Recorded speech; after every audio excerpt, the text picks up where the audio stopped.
لله الحمد لله نحمده ونستعينه ونستغفره ونعوذ بالله من شرور أنفسنا ومن سيئات أعمالنا من يهده الله فلا مضل له ومن يضلله فلا هادي له ونشهد أن لا إله إلا الله ونشهد أن محمدا عبده ورسوله أما بعد أعوذ بالله من الشيطان الرجيم بسم الله الرحمن الرحيم الله يجتبي إليه من يشاء ويهدي إليه من ينيب صدق الله العظيم لا إله إلا الله.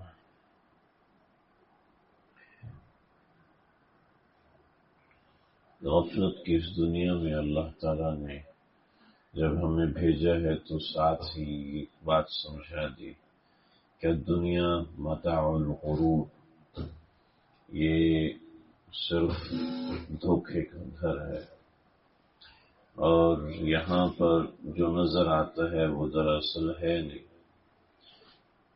المال والبنون زینت الحیات الدنیا، مال اور اولاد یہ زینت کا باعث ہے.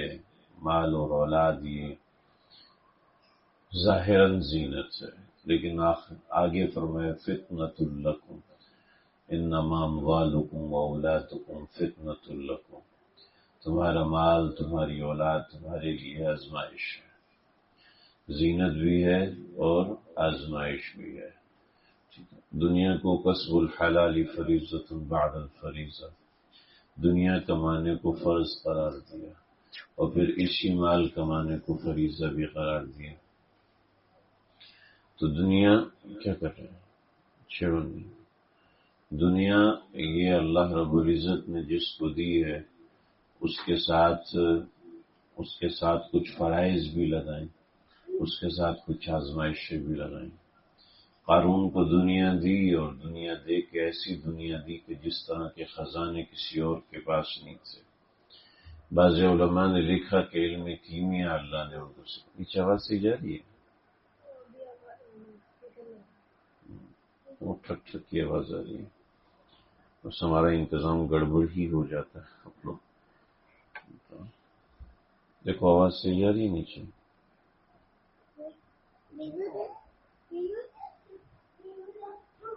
ٹھیک ہے تو بلوٹوتھ سے لگانے پھر نکال دیں اسپیکر کو.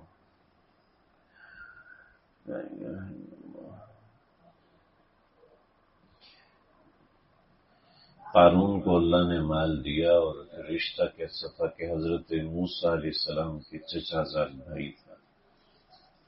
ان قارون من قوم موسیٰ، حضرت موسیٰ کی قوم میں سے تھا. جب اللہ رب العزت کسی کو مال زیادہ دے دیتے ہیں، کسی کو ثروت زیادہ دے دیتے ہیں، دولت زیادہ دے دیتے ہیں، بنیادی چیزوں سے مستغنی ہو جاتا ہے، تو اس کے بعد اس کو لگنے لگتا ہے کہ میں کوئی چیز ہوں، میں کوئی بہت بڑی چیز ہوں. اللہ رب العزت نے بعض قرآن کی آیات میں یہ بھی فرمایا کہ اگر میں ان کو مال اور اولاد کثرت سے دے دوں تو فبغى علیہ، تو یہ لوگ باغی ہونا شروع ہو جائیں گے. میں نے اگر کسی کو ضرورت مند رکھا، میں نے اگر کسی کو بھوکا پیاسا رکھا، کرسیاں سیدھی کرو، یہ سامنے دونوں کرسیاں سے سیدھا کرو. کہیں گے جنات پشت کر کے سن رہے ہیں، یہ جنات جو ہے وہ کمر کر کے سن رہے ہیں.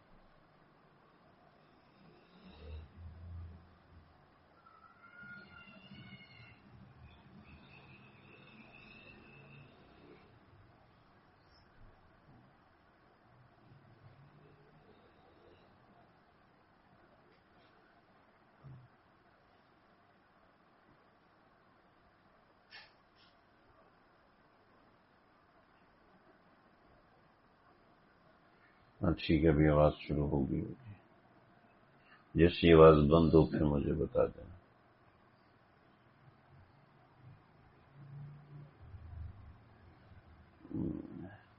تو اللہ نے قارون کا قصہ قرآن میں بیان کیا.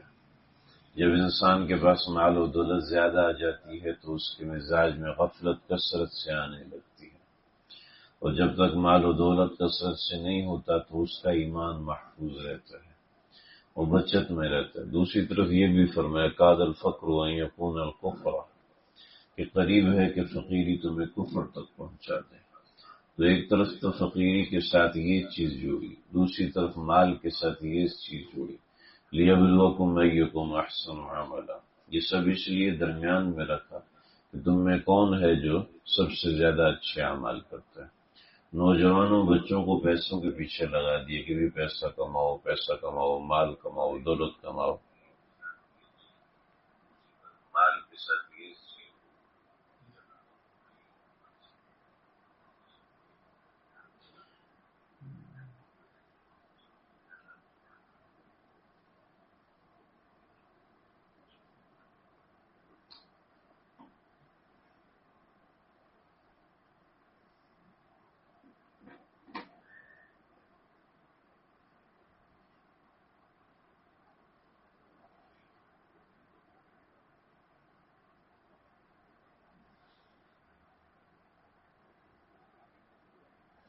ٹھیک ہے، ہم دیکھیں، پتہ کریں۔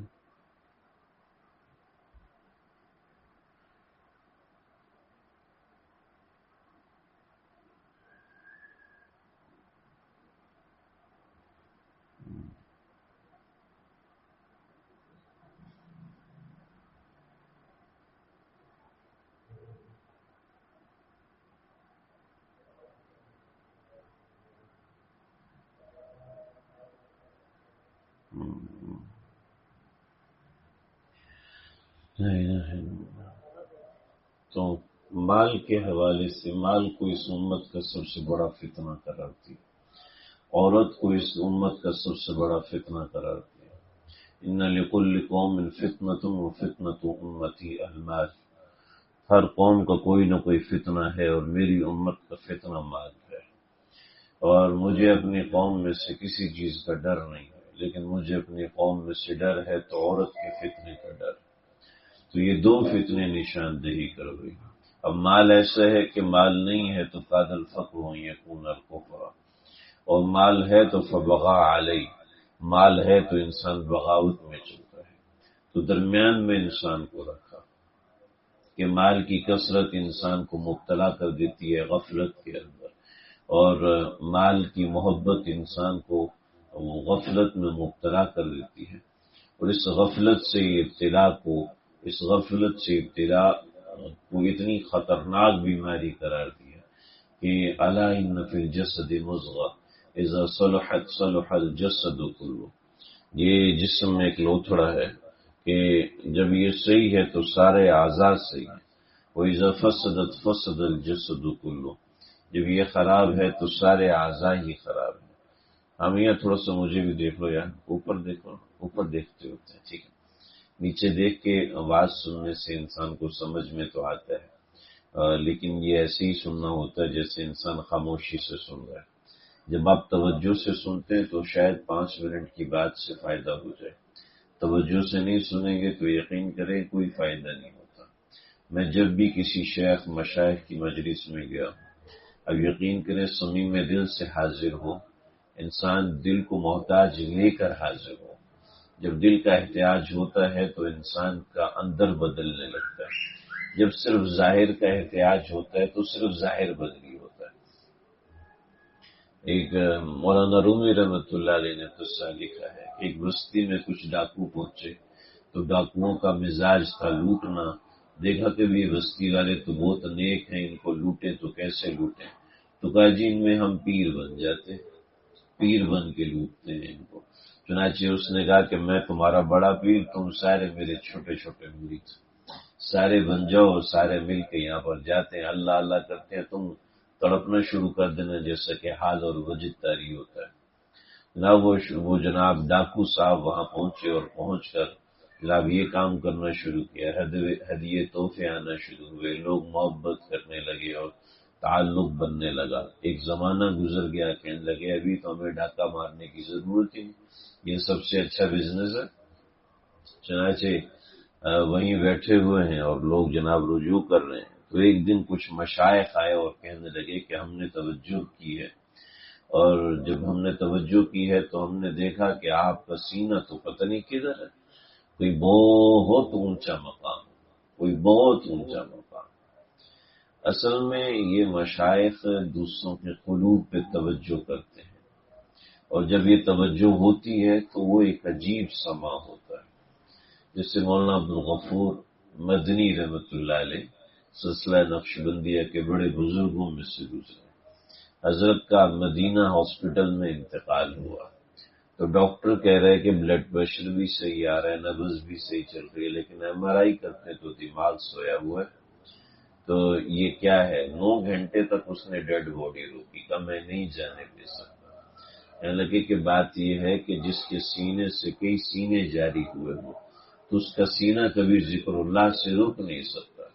یہ جو آپ کو دل کی دھڑکن محسوس ہو رہی ہے، یہ سینے کا ذکر اللہ ہے، کہ جس سینے سے 80 ہزار مرتبہ ذکر اللہ اللہ اللہ اللہ اللہ کا ذکر، جس سینے سے 80,000 مرتبہ، 1,00,000 مرتبہ یا کئی لاکھ مرتبہ جاری ہوا ہو، تو اس کی نس نس میں سے اللہ نکلتا ہے۔ ہاں ظاہری بات ہے، جب زندگی ہوتی ہے تو انسان کو لگتا ہے کہ دل کی دھڑکن ہے، لیکن جب زندگی ختم ہوتی ہے تو پھر پتہ چلتا ہے کہ اللہ اللہ کہاں سے جاری تھا، کس روح کے کس زاویے سے جاری تھا۔ تو یہ معاملہ ہے من جانب اللہ کا، کہ اندر سے اللہ کا نام جاری ہوتا ہے۔ جب انسان دیکھیں جی، شروع میں ہم لوگ جنریٹر چلایا کرتے تھے یا موٹریں چلایا کرتے تھے، اس کا طریقہ ہوتا تھا، بھی چھوٹے بچوں کو تو نہیں پتا ہوگا، لیکن جنریٹر پہلے کھینچتے تھے تو اس کے انجن کو ایک دفعہ رواں کرتے تھے۔ ابھی تو یہ سارا کام بیٹری کرتی ہے نا، پہلے انجن کو کھینچتے تھے۔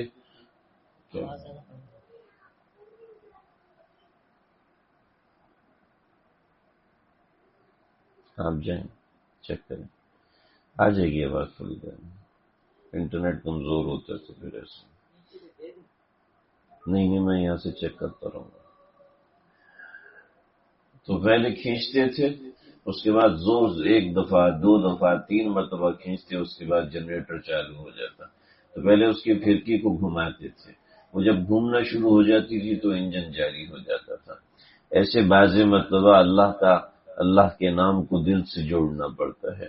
جب اللہ کا نام دل سے جڑتا ہے تو اس کے بعد پھر اللہ کا تعلق بنتا ایسا بنتا ہے کہ نس نس سے اللہ کا نام جاری ہو جاتا ہے۔ تو یہ بہت چیزیں ہوتی ہیں، میں ان اصطلاحات میں نہیں پڑھتا ہوتا ہوں، کہ ان اصطلاحات میں پڑھنے سے بعض دفعہ بعض سالکین کا نقصان ہو جاتا ہے اور بعض پریشانی کا شکار ہو جاتے ہیں کہ تو ہمارے ساتھ نہیں ہوا، تو مایوسی کی طرف جانے لگتے ہیں۔ حالانکہ جو بندہ جتنی محنت کرتا ہے، جو بندہ جتنی کوشش کرتا ہے، اتنا اس کو اللہ کا تعلق ملتا ہے۔ اس میں کوئی بھی شارٹ کٹ نہیں ہے۔ ہم یہ کہیں کہ یہ والا شارٹ کٹ اپنائیں گے تو اللہ کا تعلق جلدی مل جائے گا، اس شیخ سے بیعت ہیں، اس سے بیعت ختم کر کے نا وہ فلاں بڑے بزرگ ہیں ان سے ہم بیعت ہوں گے، جب ان سے بیعت ہوں گے تو ہمارا اللہ کا تعلق زیادہ کمزور ہوگا۔ نو شارٹ کٹ، کوئی بھی شارٹ کٹ نہیں، آپ کو محنت کرنی پڑے گی۔ اللہ کا تعلق پانا ہے، اللہ کے تعلق کی دولت کو حاصل کرنا ہے تو اس ذکر اذکار میں محنت کرنی پڑے گی، نمازوں میں محنت کرنی پڑے گی، مصلی پہ رونا گڑگڑانا پڑے گا۔ اور یہ ایسا نہیں ہے، شمس الدین تبریزی رحمۃ اللہ علیہ چھوٹے سے تھے، 7 سال کی عمر لکھی ہے حضرت والا نے، حضرت شمس الدین تبریزی کے حالات زندگی کے اندر، کہ 7 سال کی عمر میں پورا ہفتہ صرف درود پاک پڑھتے تھے اور اسی سے ان کا پیٹ بھر جاتا تھا، صرف اسی سے ان کا پیٹ بھر جاتا تھا۔ اللہ کے تعلق کی ایسی لپٹیں اور ایسی رنگتیں ہوتی تھی کہ نمازوں کے سجدوں میں رو رو کے بے ہوش ہو جاتے تھے، ایسے اللہ سے روتے تھے، ایسے گڑ گڑاتے تھے۔ حدیث میں آتا ہے نبی علیہ الصلوۃ والسلام نماز کے اندر آپ صلی اللہ علیہ وسلم کے سینے سے ایسی آواز آتی تھی جسے ہنڈیا پک رہی ہوتی تو اندر سے شین شین کی آواز آتی ہے، ایسے آپ کے سینے اثر سے ایسے آپ کی آواز آیا کرتی تھی۔ ہمارے تو کبھی منہ سے ایسی آواز نہیں آتی، سینے سے کہاں سے آواز آئے گی؟ سینے سے آواز ایسے آپ صلی اللہ علیہ وسلم سجدہ کرتے تھے، اور اتنا طویل سجدہ کہ حضرت ابو ذر غفاری رضی اللہ عنہ ایک موقع پر تھے، کہنے لگے مجھے ڈر لگا کہ آپ کا انتقال نہ ہو گئے۔ ایک موقع پہ حضرت انس بن مالک آپ کے ساتھ تھے، فرماتے مجھے ڈر لگا کہ آپ کا کہیں انتقال نہ ہو، اور تیسری مرتبہ حضرت معاذ بن جبل آپ کے ساتھ ہے، تو اب مجھے ایسا لگا کہ آپ کا انتقال ہو گیا۔ اگر آپ لوگوں نے لمبا سجدہ کرنے کی پریکٹس کی ہو تو آپ کو پتہ چلے گا کہ 5 منٹ سے زیادہ لمبا سجدہ نہیں کر سکتے، بڑی مشکل ہونے لگتی کہ سر کے اوپر بوجھ آنے لگتا ہے، اسکن جو ہے وہ دبنے لگتی ہے، اور سر جو ہے وہ دبنے لگتا ہے، اس سے زیادہ لمبا سجدہ نہیں کرنے ہوتا، آپ کو پورشن بدلنا پڑتا ہے، آپ کو بیٹھنے کا سجدہ کرنے کا طریقہ بدلنا پڑتا ہے، آپ کو سر کو ہلانا پڑتا ہے، سر کے نیچے کوئی نرم چیز رکھنی پڑتی ہے، پھر آپ سجدہ کرتے ہیں، وہ نرم چیز بھی سخت ہو جاتی ہے، پھر آپ جتنا چاہے 5-10 منٹ 15 منٹ، ہم جیسا آدمی کو 20-25 منٹ سے اوپر لمبا سجدہ کر نہیں سکتا۔ پیغمبر علیہ السلام نے اتنا طویل سجدہ کیا، حضرت عائشہ صدیقہ فرماتی، اور ایک روایت حضرت عائشہ سے تھی کہ آپ صلی اللہ علیہ وسلم اتنے طویل سجدے فرماتے تھے کہ میں پیچھے بیٹھ کے رو پڑتی تھی کہ ایسا تو نہیں کہ آقا علیہ السلام کا انتقال ہو گیا، یعنی آپ اتنے لمبے سجدے فرمایا کرتے تھے۔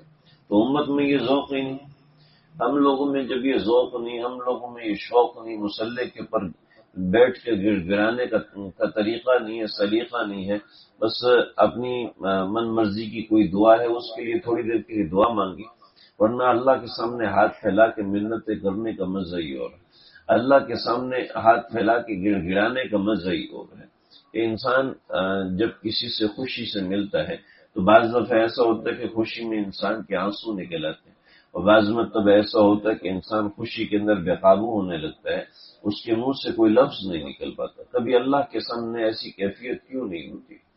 ایسی کیفیت تو جب ہوتی ہے نا جب انسان کو وہ خواہش ہو، انسان کا اس کے لیے جی چاہے کہ میں اللہ سے تعلق بناؤں۔ اگر ہمارے اندر یہ خواہش ہی نہیں ہے، اگر ہمارے اندر تو بس جی میں تو صحیح سلامت ہوں اور صحت والا ہوں، 19 سال کے نوجوان، 20 سال کے نوجوان، 25 سال کے نوجوان، دل میں سوراخ ہے اور ایسی زندگی گزار ہے کہ 19 سال کے لڑکے، 20 سال کے لڑکے قبر میں وہ بھی لیٹے ہوئے ہیں۔ ہارون رشید کا بیٹا تھا، اور ہارون رشید کا بیٹا یہ وہ تھا جو بادشاہت میں آنے سے پہلے پیدا ہوا تھا۔ یہ ہارون رشید کا بیٹا، حضرات نے صوفیاء کی کتابوں میں واقعات لکھے ہیں کہ بادشاہت کو چھوڑا، بھی پیسے کو چھوڑنا آسان نہیں ہوتا، مال و دولت کو چھوڑنا آسان نہیں ہوتا۔ 17 18 سال 19 سال 20 سال کے لڑکے شیشے کے سامنے سیٹتے نہیں کہ دیکھو میرے کون سا پوز زیادہ خوبصورت ہے، اس پوز سے لڑکیاں مجھ پہ زیادہ پھنسیں مریں گی ہیں، کون سے کس قسم کے بال کٹوانے کو تیار نہیں ہوتے، بالوں کے پیچھے قربان۔ 14 سال کا بچہ اپنی ماں سے لڑائی، میں مدرسہ چھوڑنا ہے، کیوں جی مدرسے میں بال کٹواتے ہیں؟ جس کو بالوں کے لیے، وہ قرآن مجید کے لیے بالوں کی قربانی دینے کو تیار، قرآن و حدیث سیکھنے سمجھنے کے لیے بالوں کی قربانی دینے کو تیار نہیں، تو وہ کیا اللہ کا تعلق پائے گا؟ وہ کیا اللہ کے تعلق کے اندر آگے بڑھے گا جو اتنی سی قربانی دینے کو تیار ہے؟ بادشاہ ہیں، بادشاہ ابراہیم بن ادھم رحمۃ اللہ علیہ، ان کے والد تھے حضرت ادھم۔ یہ ادھم ایسے بزرگ ہیں کہ جن کو یہ وہ لوگ ہیں جن کو دنیا کی پرواہ نہیں ہوتی تھی، جن کی نظر میں دنیا کی حیثیت ایک ذرہ برابر نہیں ہوتی تھی۔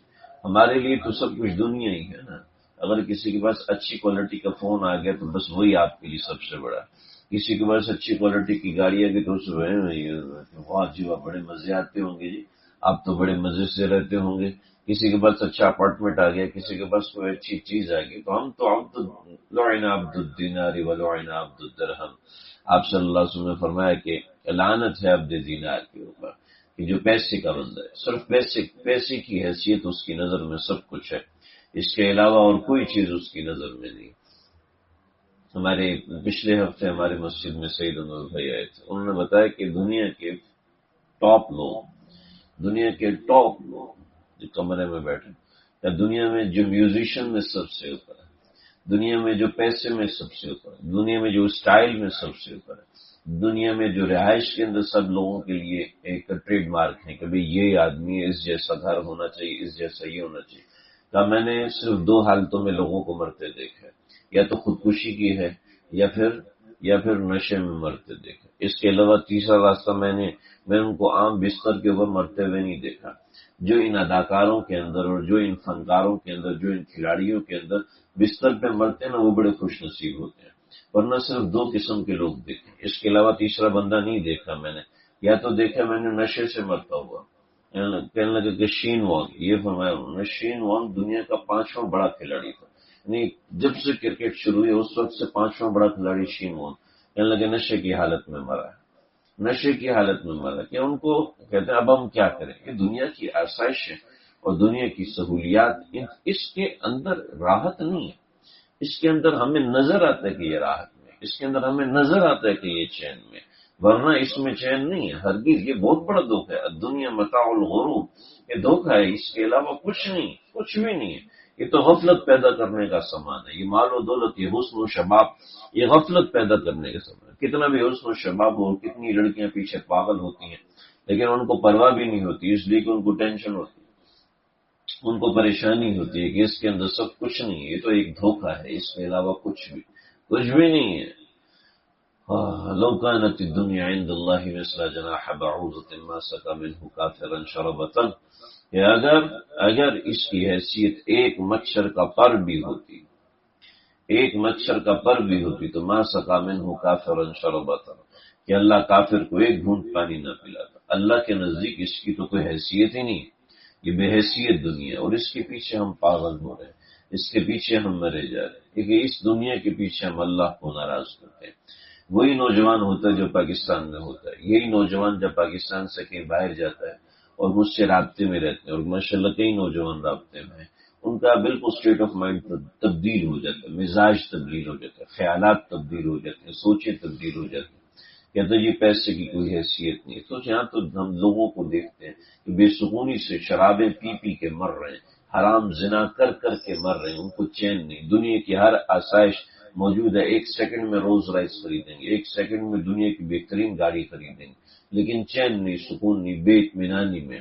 تو چین اور سکون تو اس وقت آتا ہے جب انسان اللہ کو راضی کرتا ہے۔ یہ باتیں پریکٹیکل ہونے کے بعد ہی سمجھ میں آتی، ورنہ عام طور پہ کوئی ان باتوں پہ یقین نہیں کرتا، سمجھنے کی کوشش نہیں کرتا، کیوں ان باتوں کی اہمیت نہیں دی۔ تو اللہ نے قرآن مجید میں جو آیات ہیں وہ آیات چیخ چیخ کے بتا دی، چیخ چیخ کے بتا دی کہ تم دھوکے میں جی رہے ہو، دھوکے کی زندگی گزار رہے ہو، دھوکے کو سب کچھ سمجھ رہے۔ اللہ قرآن میں کہہ رہے ہیں کہ انما اللہ یربی الصدقات، صدقے سے مال کو بڑھتا، اللہ صدقے سے مال کو بڑھاتے ہیں۔ ہمیں نظر آ رہا ہے کہ مال کم ہو رہا ہے، صاف نظر آ رہا ہے کہ دھوکہ ہے، صاف نظر آ رہا ہے کہ حقیقت نہیں، حقیقت کے برخلاف ہے۔ اللہ یربی الصدقات، صدقات کی وجہ سے مال میں اضافہ کرتے ہیں۔ ہم نے 1,00,000 روپے میں سے 90,000 دے دیے تو صرف 10,000 رہ گئے، تو ہمیں سمجھ میں آیا صرف 10,000 رہ گئے، لیکن اللہ کی نظر میں وہ 10,000 نہیں ہے، بلکہ وہ 1,00,000 سے بھی اوپر چلا گیا، لیکن ہماری اکاؤنٹنگ کے اندر تو وہ 10,000 رہ گئی۔ یہ بتا رہا ہے کہ ہم دھوکے کی زندگی گزار رہے ہیں۔ اللہ ہم سب کی حفاظت فرمائے۔ تو وہ یہ میں بتا رہا تھا کہ اندر کا ذکر، اندر کا چین اسی وقت نصیب ہوتا ہے۔ میری تقریر سے کبھی بھی آپ کو نصیب نہیں ہوگا، میرا بیان سننے سے کبھی بھی نصیب نہیں ہوگا، ایک دن اٹھ جاؤ تہجد میں تب بھی نصیب نہیں ہوگا، 2 دن اٹھ جاؤ تب بھی نصیب نہیں ہوگا۔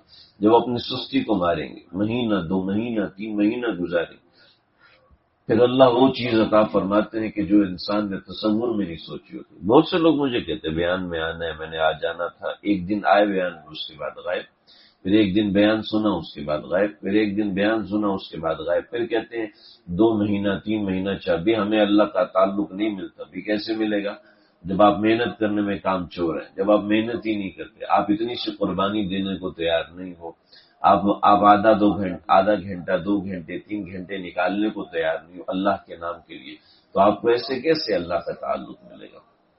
کئی لوگ بڑی پابندی سے محنت کر کے اپنے کاموں میں سے وقت نکال کے جب اپنے گھر کو چھوڑ کے آتے ہیں، حدیث میں آتا ہے فرشتے متوجہ ہوتے ہیں، حدیث میں آتا ہے اللہ کی رحمت ان کی ذات کی طرف متوجہ ہوتی ہے، حدیث میں آتا ہے کہ اللہ کی رحمت ان کے گھر کی طرف متوجہ ہوتی ہے، ان کے گھر کے باہر اللہ پہرے کے لیے 70,000 فرشتوں کو کھڑا کر دیتے، تو کہتے ہیں جب تک میرا یہ بندہ واپس نہیں آتا اس کے لیے دعا کرو۔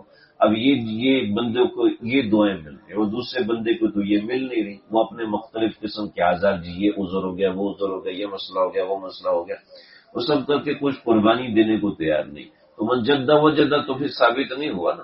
جب کوئی بندہ قربانی دینے کو تیار ہی نہیں ہے تو پھر اللہ کے ہاں سے بھی ویسے ہی معاملہ ہوگا. دروازہ بند کریں. تو من جدہ و جدہ، جو محنت کرتا ہے اللہ اس کو دیتے ہیں، جو مسلوں پہ کھڑے ہو کے گڑاتے ہیں پھر اللہ اس کو دیتے ہیں.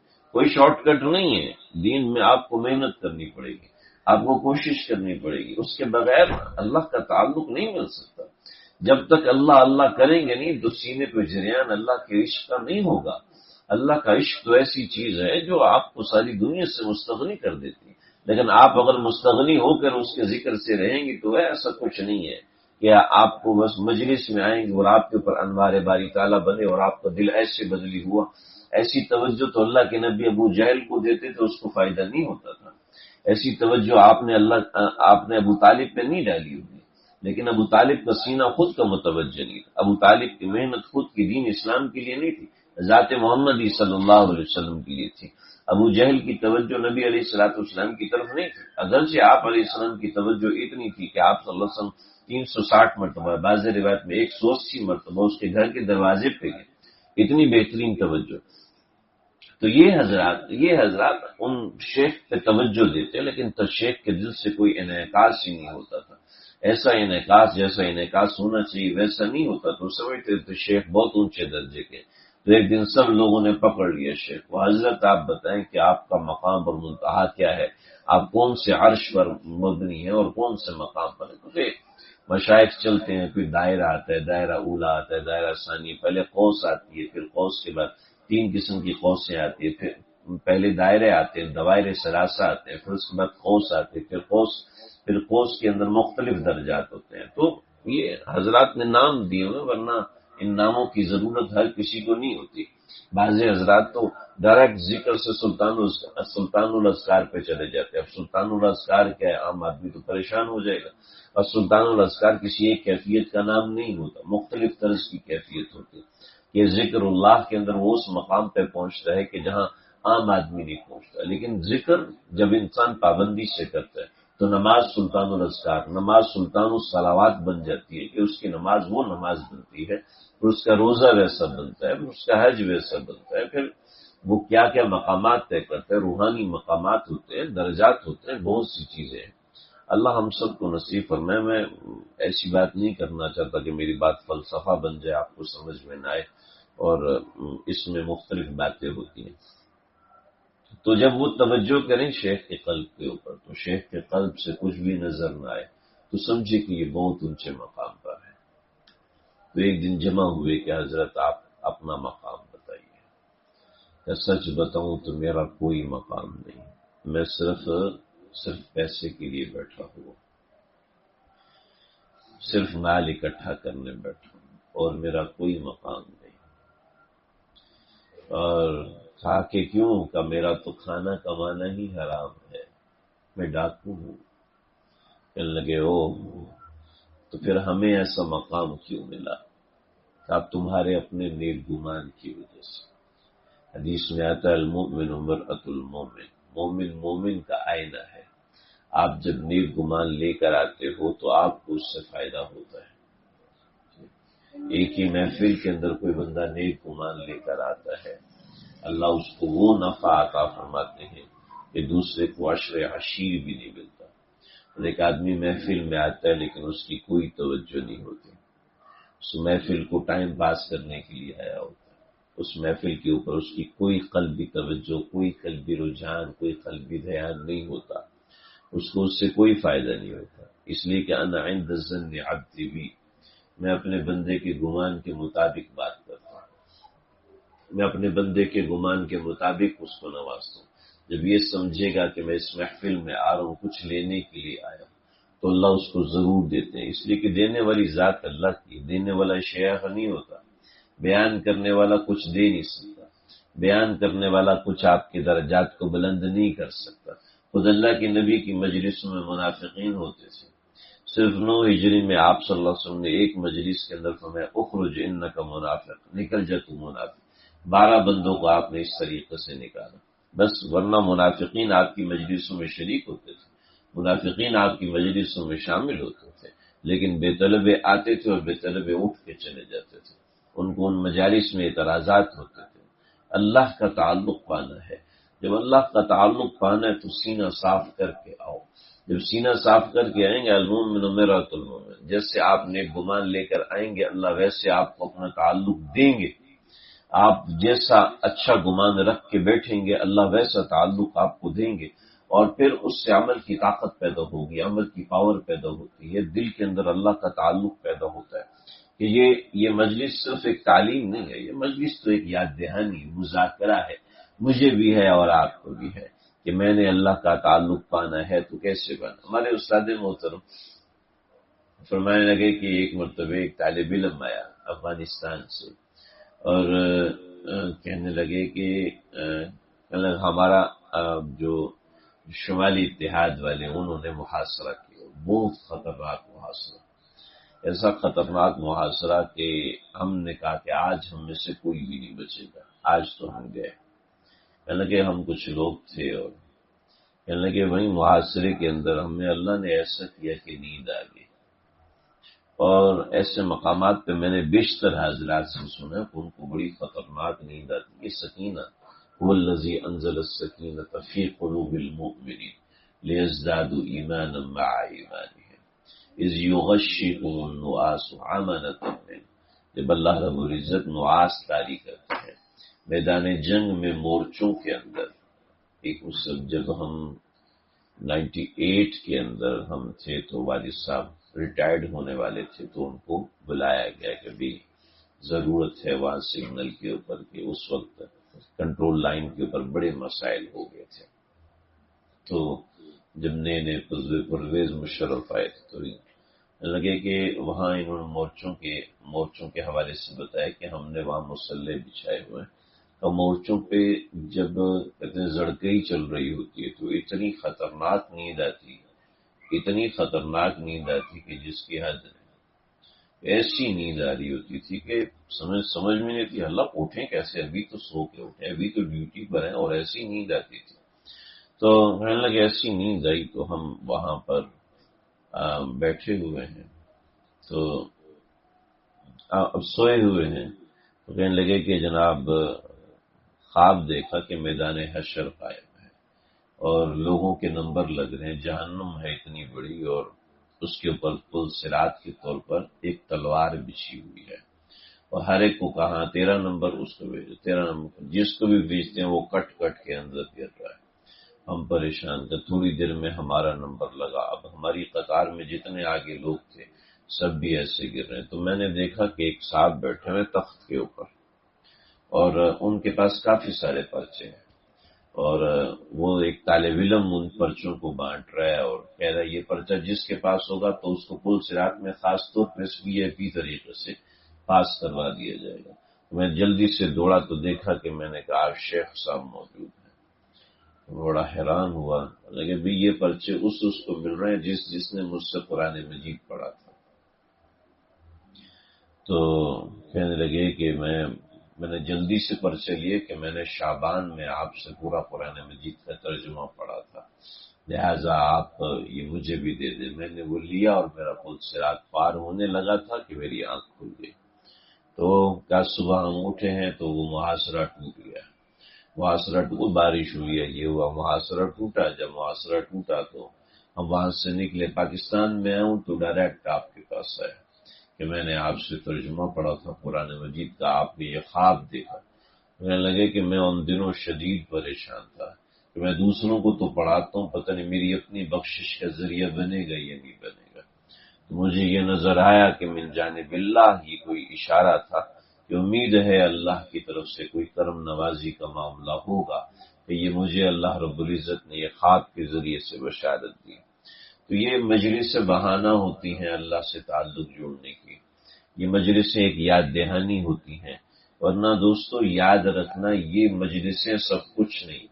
ہر مجلس میں یہ کہتا ہوں کہ یہ مجلسیں سب کچھ نہیں ہوتی، جب تک آپ اپنے آپ کو بنائیں گے نہیں آپ نہیں بن سکتے، جب تک مجلس کرنے والا اپنے آپ کو نہیں بنائے گا یہ خود نہیں بن سکتا، اللہ سے تعلق جوڑنا پڑے گا، اللہ سے تعلق جوڑنے کے لیے گناہوں سے اپنے آپ کو بچانا پڑے گا، کہ جب تک گناہوں سے اپنے آپ کو نہیں بچائے گا تعلق مع اللہ کا خواب ایک خواب ہی رہ جائے گا. ایسا کچھ بھی نہیں ہے کہ ہمیں کچھ سن لینے سے کچھ پڑھ لینے سے جناب سارے معاملات ہو جائیں گے.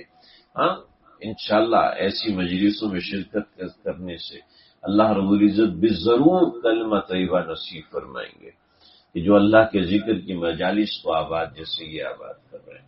جب مجالس کو آباد کرتا ہے تو اللہ رب العزت اس کو ضرور چمکاتے ہیں، اللہ اس کو ضائع نہیں ہونے دیتے، یہ اللہ کا وعدہ ہے.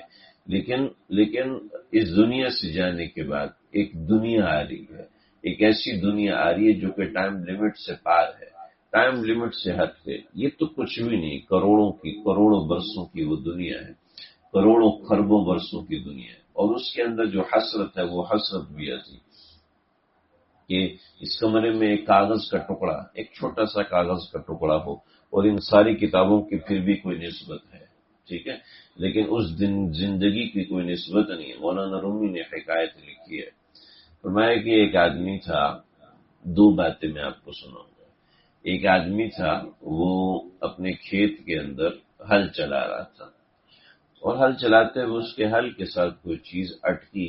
اس نے زمین کھود کے دیکھی تو ایک دیگ، اس دیگ کو نکالا تو دیکھا ایک اور دیگ، دو دیگیں اس کے پاس، اور اس کے اندر سرخ رنگ کے پتھر تھے بڑے خوبصورت. تو اس زمانے میں نا لوگ شکار کرتے تھے، غلیل چلایا کرتے تھے، تو وہ غلیل سے شکار کرتا رہا. سال ڈیڑھ گزر گیا، وہ پتھر بڑے خوبصورت تھے ان سے. تو ایک دن چلتے ہوئے جا رہے کسی چڑیا کے پیچھے، تو پتھر اٹھایا ہوا تو ایک سنار نے دیکھا کہ یہ پتھر بیچو گے؟ خالد، اس نے کہا پوری دکان زیورات سے بھری ہوئی، اس میں کئی کلو سونا تھا، وہ دی اور کہا کہ یہ لے جاؤ اور کل اتنا اور لے جانا، یہ ایک پتھر کی قیمت. وہی بیٹھ گیا، یا اللہ، لگا میں نے تو اس طرح کی دو دیگیں ضائع کر دی، یہ دو پتھر رہ گئے، اتنا قیمتی پتھر ہے. پھر فرمایا دوستو، ہماری زندگی کے دن اور رات یہ دو دیگیں ہیں ہمارے پاس، اور ایک ایک دن اور ایک ایک رات ایسی قیمتی ہے کہ دنیا کے سونے چاندی اس کے سامنے بہا دیے جائیں کرنے. ہم سانس لے رہے ہیں نا، ہم سانس لے. یہ جب کورونا تھا تو لوگوں نے وینٹیلیٹر پر ایک دن کے سانس کے 2-2 لاکھ روپے دیے ہیں کہ نہیں دیے. ہم پانی پیتے ہیں وہ ہضم ہو جاتا ہے، آپ جا کے پوچھو 1 لاکھ روپے ڈائلسس کا دیتے ہیں لوگ، کہ ایک ہفتے کا پانی ہضم کروانے کے لیے ڈائلسس کا 1 لاکھ روپے، اور ہمیں مفت میں یہ دولت ملی ہوئی ہے. صحت کی دولت، عافیت کی دولت ملی ہے، لیکن ہمیں قدر نہیں ہے، ہم جانتے نہیں ہیں کہ یہ کتنی بڑی دولت ہے. میرے سامنے کئی بچے تڑپتے ہیں، کئی جوان تڑپتے ہیں کہ ماں کہہ رہی ہے کہ کاش اس کو صحیح سانس مل جائے، کاش اس کو صحیح زندگی مل جائے. کیا ہے؟ دل میں سوراخ ہے، کیا ہے کہ پھیپھڑوں میں کوئی پیدائشی پرابلم ہے، سانس نہیں لے سکتا. کیا کیا واقعہ سنو. پھر فرمایا کہ ایک مثال بتائی کہ پوری زمین سے لے کے آسمان تک کی جو خلا ہے اس کو رائی کے دانوں سے بھر دو. اس گھر میں کتنے بلاک لگے ہوں گے کوئی اندازہ نہیں لگا سکتا. پھر ریت کے اور پھر سیمنٹ اور پھر بجری کے کتنے ذرات لگے ہوں گے کوئی بتا نہیں سکتا. پھر بھی اندر سے خالی ہے، ٹھیک ہے، یعنی کروڑوں ذرات ہیں. اسی طریقے سے بغیر خلا کے بھر دیا جائے آسمان تک تو کتنا ہوگا. فرمایا کہ ایک پرندہ ہے ایک ذرے کو، ایک رائی کے دانے کو اٹھا کے لے جائے، 500 سال کے بعد آئے، پھر ایک اٹھا کے، پھر ایک اٹھا کے، پھر ایک اٹھا کے، 500 سال کے فاصلے سے، اور پھر لے کے جائے. فرمایا کہ یہ ذرات ختم ہو جائیں گے، یہ بیج ختم ہو جائیں گے، رائی کے دانے ختم ہو جائیں گے، وہ آخرت کی زندگی ختم نہیں ہوگی. اتنی بڑی زندگی ہے. دیکھو جی، وہ میں سنا رہا تھا مولانا عبدالغفور مدنی رحمۃ اللہ تعالی علیہ کہ اتنا ذکر اللہ کیا، اتنا اللہ کو یاد کیا کہ ڈاکٹر دھوکے میں آگے کہ ان کی ہارٹ بیٹ چل رہی ہے، حالانکہ مائنڈ ان کا ڈیڈ ہے، ہارٹ ان کا ڈیڈ ہے، لیکن ہارٹ چل کیسے رہا ہے؟ تو یہ چل نہیں رہا، یہ تو اللہ اللہ کہنے میں مشغول ہے۔ تو دل کو، زبان کو، اعضاء کو اللہ اللہ کہنے کا اتنا عادی کرے، یہ چاہ کر بھی گناہ کی طرف نہ جا سکے، کہ گناہوں میں اس کو لذت نہ۔ اچھا پھر ہمیں زندگی میں انجوائے کیسے کریں گے؟ ہم زندگی میں مزے کیسے کریں گے؟ آپ ایسا انجوائے کریں گے کہ آپ سے لوگ انجوائے کرنے کے طریقے پوچھنے آئیں گے، پھر آپ کو دیکھ کے لوگ کہیں گے اللہ جیسے یہ خوش ہے نا ایسا مجھے خوش کر دیجیے، جیسے یہ مطمئن ہے نا ایسا مجھے آپ مطمئن کر دیجیے۔ بیماری ہوگی تب بھی خوشی، بیماری ہوگی تب بھی وہ اس مزے میں ہوگا کہ بادشاہ اس کا تصور بھی نہیں کر سکتے۔ شاہ ولی اللہ محدث دہلوی رحمۃ اللہ علیہ فرماتے تھے، اے بادشاہوں تمہیں پتہ چل جائے کہ ہمارے دلوں میں کتنا سکون ہے، کتنا چین ہے، کتنا اطمینان ہے، تو تم ہمارے سینوں سے دل نکال لو، مگر تم اس چین کو حاصل نہ کر سکو جو سکون اور چین اللہ نے ہم کو عطا فرمایا۔ اللہ تعالیٰ وہ چیز عطا فرماتے ہیں کہ وہ اللہ نے آخرت میں رکھی ہے، اس کا ایک لذت، ایک حصہ اللہ دنیا میں عطا فرماتے ہیں۔ اور الا بذکر اللہ تطمئن القلوب، وہ یہ بتا دیا کہ مجھے یاد رکھو نا، مجھے یاد رکھو جیسا کہ میری معرفت کا حق ہے، حق تقاتہ یا ایھا الذین آمنوا اتقوا اللہ حق تقاتہ، تو جیسے میری یاد کا حق ہے ویسا تم ادا کرو، پھر دیکھو میں تم کو کیا آتا۔ لقد وجد ان حلاوت الایمان اذا دخلت قلب لا تخرج منه ابدا، ایمان کے ذائقے بھی ملتے ہیں، بشارتیں بھی ملتی ہیں، کھلی آنکھوں سے اللہ فرشتوں کی نصرتیں دکھاتا ہے، کھلی آنکھوں سے اللہ وہ فتوحات دکھاتا ہے کہ انسان حیران رہ جاتا ہے کہ یہ ہوا تو ہوا کیسے، یہ معاملہ چلا تو چلا کیسے۔ میرے دوست ہیں مدینے میں ہوتے ہیں اور اللہ نے ان کو ایسا ہی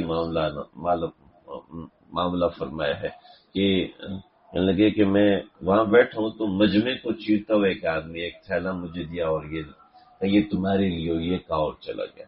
میں نے دیکھا کہ اس کے اندر بیش قیمت غلاف تھا جو نبی علیہ الصلوۃ والسلام کے روزہ اطہر کے گرد لپٹا ہوا۔ تو ایسی بہت سی چیزیں اللہ عطا فرماتے ہیں، کہنا اس کے آنے کا مجھے پتا ہے کہ وہ آیا کہاں سے، بس ملا ہے اور غائب ہو گیا، پتہ نہ چلا۔ تو ایسی بے شمار چیزیں ہوتی ہیں۔ اللہ مجھے آپ ہم سب کو سمجھنے کے عمل کرنے کی توفیق عطا فرمائے۔ وآخر دعوانا الحمد للہ رب العالمین۔